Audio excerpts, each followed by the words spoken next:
'n graad is nie noodwendig 'n BBP-kaartjie tot 'n goeie werk nie, en ons weeg vandag 'n ambag op teenoor 'n graad. Hier by ons in die ateljee het ons vir Sean Jones en Gerard van der Merwe van die Ambagsman Opleidingsinstituut. Baie welkom. Dankie. Gerard, ons begin by jou. Watter grade beloof watter tipe salarisse op 'n tradisionele wyse? Ons het 'n paar gekies wat in die rigting is en 'n paar algemene grade. As ons begin by 'n BSc ingenieursgraad, ou met 'n BSc, dan is die entry level salaris vir hom omtrent so R19,000. As ons praat van 'n B.Ed graad, omtrent R15,200 en as ons praat van 'n BSc chemiese graad, praat ons omtrent van R14,500 per maand entry level. Hierdie kan natuurlik baie verskil soos die jare diens, want dit tel as hy 4 jaar diens het, gaan hy op na 'n mid-level toe, wat hierdie salarisse kan opskuif na 35,000-40,000 toe, en oor 20 jaar kan hierdie salarisse alles word hier by die 600,000-800,000 hang af van die maatskappy vir wie hy werk en waar hy is. En dit hang baie af van waar is die dorp geleë. Is dit Pretoria, Johannesburg, Kaapstad is, Sandton is die salarisse baie hoër as in die Wes-Kaap. En dit is wat die groot verskil maak. As ons praat van 'n ou met 'n IT diploma of 'n BCom, dan gaan die salarisse af per maand. Die ouetjie met die IT graad is 'n entry salaris omtrent R13,000 en die BCom omtrent R9,500. So kan ons afgaan na 'n diploma toe, na R6,000, 'n matriek ouetjie gaan R5,500 kry. Dis altyd goed om 'n graad te hê op die einde van die dag. Ja. Nou goed, aan Sean dalk nou net, hoe vergelyk die salarisse van mense met grade teenoor ambagsmanne, of gaan jy dit op beantwoord? Aan die begin, 'n ambagsman, as hy intree en hy's 'n gekwalifiseerde ambagsman, ons gaan nou praat oor die tipe ambagte, dan is die intreevlak vir hom tussen R16,000 en R35,000 per maand, wat hy kan ingaan. So die universiteit ouetjie, wat met sy graad inkom, gaan so 4-5 jaar vat, om op te vang met hierdie ambagsman in die interim. So die ambagsman het 'n bietjie 'n voordeel daarso, want die opleiding is korter, is 'n 2-3 jaar apprenticeship by die ouetjie doen, hy gaan aan, hy kry die salarisse en die ouetjie wat in die universiteit is, gaan 'n bietjie tyd vat om op te vang met die salarisse tot waar die ambagsman is. Op die einde van die dag moet julle onthou, die ambagsmanne werk op bonusse, oortyd, standby en sulke goed. Dit maak 'n groot verskil op die salaris op die einde van die dag tussen die ambagsman en die universiteitsmense. Ek weet is nou 'n vraag wat my kop opkom. Is dit, as jy kyk na statistiek of net ondervinding, dat die ouens wat ambagte het van die begin af, nou hy sê maar vir iemand gewerk het, baie makliker sy eie besigheid begin as die ou met die graad? 100%. Jy sien. 100%. Hierdie ouetjie kan in 'n werking gaan om in Suid-Afrika aansoek te doen vir 'n werkspermit en om 'n besigheid oop te maak is baie maklik, veral vir die ambagsmanne. As jy kyk na al die elektriese besighede in Suid-Afrika, die plammer besighede, die loodgieter besighede, die carpenter, skrynwerker besighede, almal is privaat, vinnig om oop te maak, die ouetjies maak goeie geld, hulle doen goed en dit is die voordeel van om 'n ambagsman te wees vandag. En op so 'n wyse tel ondervinding dan ook? Ondervinding tel 'n groot storie op die ambagsman, want sy salaris word ook hoër soos die jare verloop. Watter ambagte is daar alles, as mens miskien net so kan kyk na so 7 tot 10 soorte? Ambagte.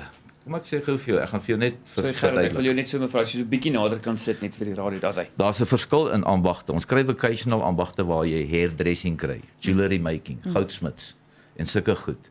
Dis die ouetjies wat in die VET's is in die skole, hulle doen hierdie tipe ambagte. Dan kry jy ander ambagte soos wat ons noem wet skills, bouers, carpenters, plumbers, tilers en so aan. Dan kry jy die engineering trades waar ons praat van passer en draaiers, is fitters en turners, elektriesien ambagte, instrumentasie is 'n ambag, jy kry instrumentasie meganikuste. Dan is daar 'n ander ambag, pleiter boilermaker, 'n plaatmetaalwerker. Jy kry 'n welder, wat gekwalifiseer word in as 'n welder word hy gecode en dit is wat die ouens wat die geld maak op die einde van die dag. Dan gaan ons oor na ander ambagte wat baie bekend is in Suid-Afrika, 'n meelmaker, dis 'n millwright in Engels wat ons dit noem. En dit is 'n ou wat 2 ambagte het, wat elektries en fitter is. So hy het 2 ambagte, die ou, al van hom wat gebeur is, sy duration met die ambagte, die tydperk is baie langer om gekwalifiseer te raak, want hy doen 2 ambagte die ou. Die millwright se salaris is ook 'n intreevlak van omtrent 25, en hierdie ou kan ook, as hy opskuif binne 4 jaar na die interim vlak toe, kan hy maklik 40-50 000 per maand verdien. Nou wil ek vir Sean by hierdie gesprek intrek en vra, wat is die moderne tendens teenoor 20 jaar gelede in terme van die hoeveelheid leerders wat grade teenoor ambagte najaag? There was a big trigger that affected the numbers of artisans. And artisan training kind of fell out of vogue at a point. But leading into 2008, which was the last boom, countries around the world realized that a shortage of technical skills was the biggest inhibitor to their economic growth. So there was a massive revival in artisan training. And one of the great things about training artisans or vocational skills, which Gerard mentioned, includes nursing and carpentry and all the other trades as well, is that young people can gain access to employment quickly. And there's a huge phenomena associated with youth unemployment. And it's not just in South Africa, it's a global problem. And most youngsters want to go and work with computers or work in offices and do what's perceived to be clean work. But they don't understand the value of a trade. It's enormously valuable to a person, especially in tough times. I mean, we've spoken now about people being able to get a business quickly and get going. So if you want to be less reliant on corporates, a trade is a great way or a great skill to have. So what happened is that in South Africa, we're now starting to catch up to the rates of training that existed in the late 1980s in this country. There has been a slowdown now because the economy's contracted, the mining sector's contracted, engineering's contracted. So it's a bit tough at the moment. The numbers have dropped off.